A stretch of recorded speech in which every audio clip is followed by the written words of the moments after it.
Hey, good morning, everyone, and welcome to Cafecito con HACE. My name is Justo Ariano, Partnership Engagement Manager with the HACE organization. Today, we'll be doing things a little different. I was just mentioning to Claudia on the back end that I'm not a caffeine person. I've only drank one cup of coffee in my whole life, and that was enough for me to never drink it again. So this morning, we will be drinking tomato juice, and this is how I start off my every. This is how I start off every morning. So salute to everyone. Salute, Claudia. Definitely, thank you for joining us today.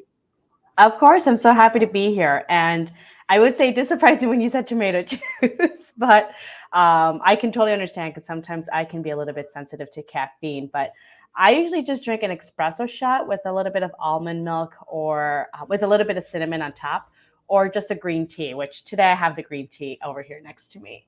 Okay, gotcha. Starting off with green tea this morning. No, that's great. And welcome everyone who's tuning on in. For those of you who've tuned in the past, welcome back. And for those of you who are tuning in for the first time, welcome to the ACE Familia. Welcome to Cafecito con ACE. I did want to go ahead and plug in. It's going to be a busy month, a lot surrounded around our talent acquisition efforts. We have coming on May 19th our virtual career fair for mid-level to senior executive level talent, which we will be discussing a little bit today. And we also have a consumer product goods recruitment series that's coming on up, I want to say June 1st. So definitely check those out. We'll plug those into the chat a little later on today. But first, I would like to go ahead and introduce myself, who I am, Justo Ariano. Grew up, 2 hours south of San Antonio on a little border town, was always back and forth from Eagle Pass, Texas to Chicago, right, or Chicago suburbs. And from there, it kind of developed a little, I want to say, passion for immigration. And so right after high school, got into kind of a few, internships and just involved in the community, which led to positions in nonprofit organizations, specifically immigration nonprofit organizations, starting off with casework, and then from there just develop a passion for nonprofit development. Got certified in resource development, and then just kind of transitioned to that marketing and that fundraising piece. Led a few campaigns in the area in Chicago, and sure enough, I landed at this position here at ASA, and I've been here for a good year and 4 months now. But that's enough about me. Today we have Claudia Miller, career coach for Women in Tech. Claudia, please tell us a little bit about yourself. Yeah, of course. I'm happy to. So I was born in Guatemala and I came to Chicago when I was 4 years old.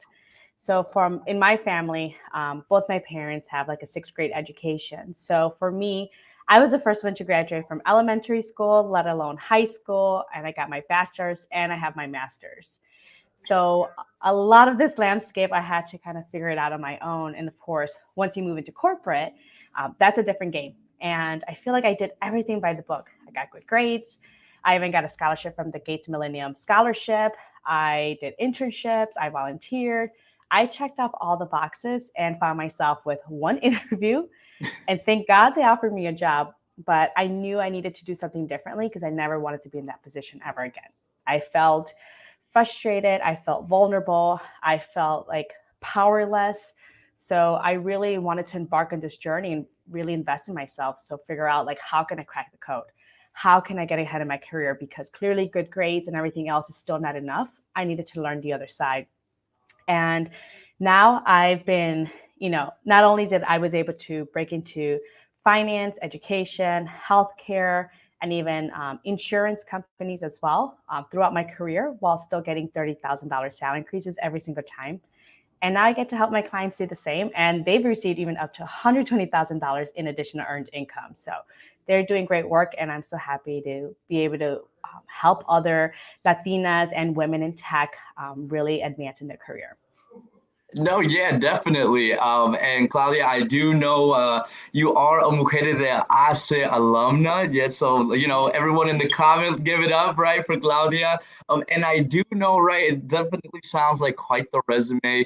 And just everything you do, right, in tech is great. And so that kind of just take us a little bit into our first ever Mujeres de Tech cohort. That HACE just started, I believe I want to say about last week. How is that going? Oh my God, I absolutely love it. So for me, I don't know, once you get into your 30s, I'm like, oh, it was just a few years ago that I was part of Mujeres de ACE. I look back and it was back in 2013. So it was a lot longer than I remembered, but it's so nice to be on the other side and seeing this Line A professionals coming into this cohort where, it's always nice to come into a room where you see people like similar to us, understand our language, background, heritage, and I know there's some discrepancies, but it's nice to be able to walk into a professional setting and being able to see other professionals that look similar to us. So I'm excited for this cohort. The participants, I am so excited for them. I can't wait till the end of the program of where they're currently seeing their transition from where they're at now and where they're going to be in the next few weeks. So we're very excited, and Melinda, Bernice, and the rest of the team too, who are some of them are Mujeres de ACE alumni as well. It's nice to have them, and like I said, being on the other side and helping them move and accelerate in their career and giving them the resources they need to help them get to the next level. No, yeah, definitely, I agree. And a quick shout out, right, to the Mujeres de ACE, right, alum and everyone on the team, Melinda, Bernice, they're doing such an amazing job, right, with these cohorts and leading them. And super excited, right, to have you, guide us into the right direction. And these women, right, who are interested in furthering their career, right, just in tech. Which kind of just leads me to what I was talking about at the beginning, right, with just all of our recruitment efforts coming on up, especially, tech being a big one, this war on talent, right? So much turnover just everywhere. We do have a virtual career fair coming on up May 19th. And, some of the different industries that we'll be highlighting, I want to say, so there's, finance and banking, there's insurance, consumer product goods, there's tech, of course, media, IT, government. And so tell us a little bit, what are some do's and don'ts to individuals who kind of, it's either obviously it's for, mid-level to senior executive level talent, right? But, it's you always have those nerves going into, an interview. You don't know what to expect, especially everything being virtual, right? Like you don't know if you need to show up in a blazer, but you have your shorts on, your sweats, pajamas, underneath. What are some tools and for individuals to just kind of have, the correct material going on in and just specifics to as in even having their resume, just built and dedicated specifically to a certain job opportunity. Well, my motto is always plan to succeed. So we have to plan for success. And, I have the ASE virtual list of companies pulled up on my screen because I'm a fan of virtual networking because I can be more strategic and intentional. I can easily, if I was a job seeker, I would sign up and register for the virtual career fair, and it's free. And like I said, it's May 19th. And look up the companies and see where do you want to work and make a list of like maybe 5 or 8 companies that you'd be interested in. Then, if they're public companies, go and listen to their latest earnings call transcripts. That way, you can see how they've been doing this past few quarters or fiscal year. What are they looking to do in the future? What's working really well? What some of their products or services that have, pretty much done exponentially well and they've really driven a lot of that growth? Because then you want to make sure you go and apply to jobs within those organizations or products and services that have been successful. Why? Because they're more likely about to get more resources and will set you up for success. So that's what I would exactly do, along with looking at job postings available that align with your skill set and what you're interested in. And now you have talking points. You can talk about what they've done, how they're currently doing, and how the work that you'd be able to do if you were to be in their role to help them succeed in the next or end of the fiscal year. No, yeah, definitely. That's great advice. And I see here in the chat as well. Yes, we do have over 60 participating companies, right? And as I mentioned, just across, you could just think about the amount of industries that will be present during this, right? And just last year, I do want to plug in. We had over 600 individuals attend this virtual career fair. So definitely, if you're an employer looking to, continue to build on just your diverse talent, and let's say, for example, you're an individual that wants to learn more and connect with these companies such as Coca-Cola, right? Unilever, United Airlines, Ulta Beauty, BP. Verizon, definitely check out our page. I know, and I always bring it up, right? Especially, when talking to leadership here at HACE, I was nervous going into my interview, right? And especially being from the northwest suburbs, always excited, and for those tuning in, they always laugh, right? Sometimes because I was ready to go, right? It was the middle pandemic, and I'm used to in person, just a job, not so much virtual, and I was ready to move to the city. I was like, hey, when do I start?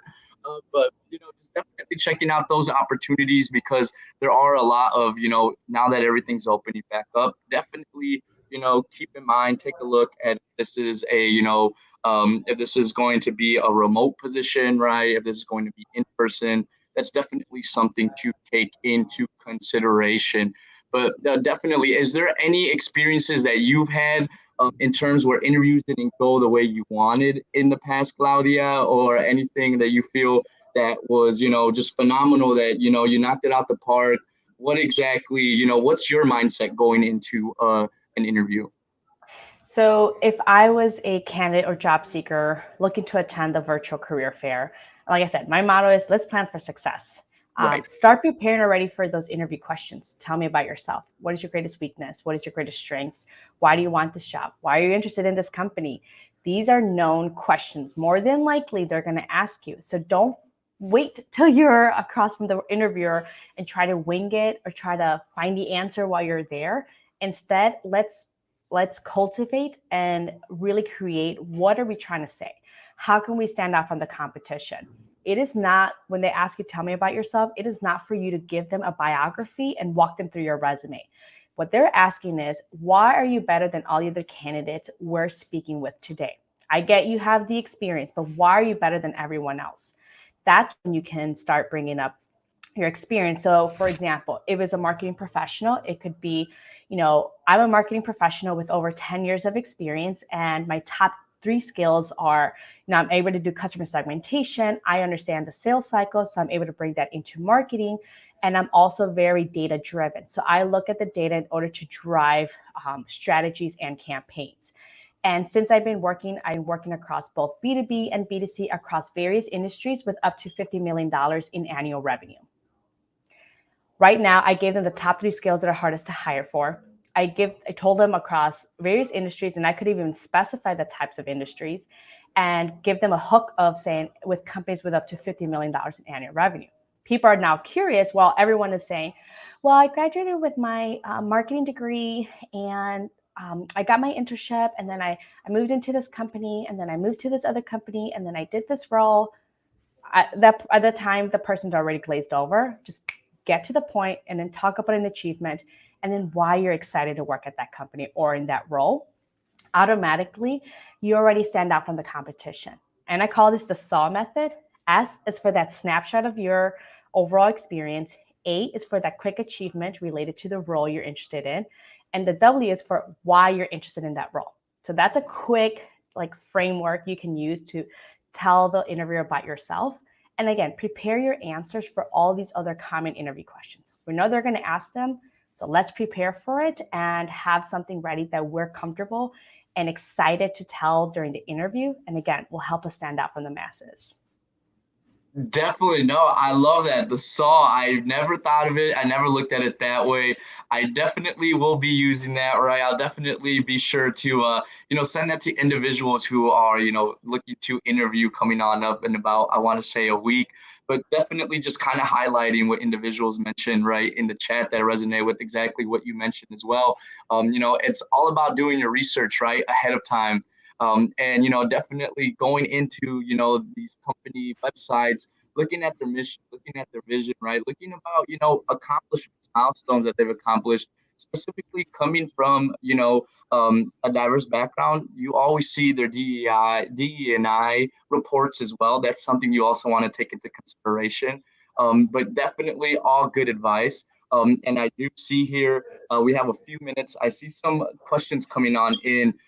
And Jennifer Ladd mentioned, are cover letters still relevant? I always recommend cover letters. Now, do I love them? No, but I recommend to have a cover letter. And you can also paint a picture and tell more of a story. let's just say it looks like you might be a job hopper. Maybe you can say, all the jobs I've had were strategic. I wanted to eventually move into a director role for global operations. And that's why I worked at this company, because I was able to understand the domestic operations. I worked at this company because it expanded me with that global aspect of it. And then now I'm looking for that director level that oversees both umbrellas or departments. And that's why I, strategically picked these specific roles to get me to where I want to be. Or it could be like if you had a career break, or if you're re-entering the workforce, or maybe you've taken some certification courses on the side and you want to apply it with your marketing aspect. Maybe you took a data analytics course and you're in marketing. So the cover letters can be a really great way to tell a little bit more of a story if you feel like that may be preventing you or might be a potential elephant in the room. And also could be another place for you to talk about your top achievements. So in the resume, it should be all achievements. It should not be a bibliography of everything that you've done or where you've worked. It should be enough to have the reader say, oh my God, Jennifer, like, she sounds great in this resume. She's the person that I'm most interested in interviewing. Let's bring it for an interview and I want to learn more. It should do that. And if it doesn't do that, then it doesn't deserve a page or a section in your resume. And the cover letter can expand a little bit more on those achievements, or you can keep expanding on your awards or other things you didn't get to mention in your resume. So use it to your advantage. And like I said, most people think, well, I don't want to gloat and I don't want to feel like I'm showing off. And trust me, I have yet to come across a client that shows off so much that is off-putting. Usually people rarely show off. And I've worked with even executives in sales, and they still can't even show off enough to capture the attention. That's why they decided to work with me. So this is not time to be humble. You're here to get a job and get paid what you're worth. And when you do it the right way, that's how you can command salaries in the higher end of the range. And that's how you do it. Yes, we love it. Definitely gloat about yourself, your achievements, your experience. And I love what you mentioned, right? That, having the resume focused, right, a little bit kind of on your experience, but kind of expanding on that, using the cover letter to expand, kind of go into detail a little bit as to exactly, your experience and what you could bring to the company as well. Definitely love it. I do see here we have Ana Alicia. Definitely potential employees should always research the company to see if their vision and goals align with their own. Definitely, completely agree. And I just want to see, is there any other questions just from everyone that's tuning on in before we do close out this cafecito? And if not, completely okay.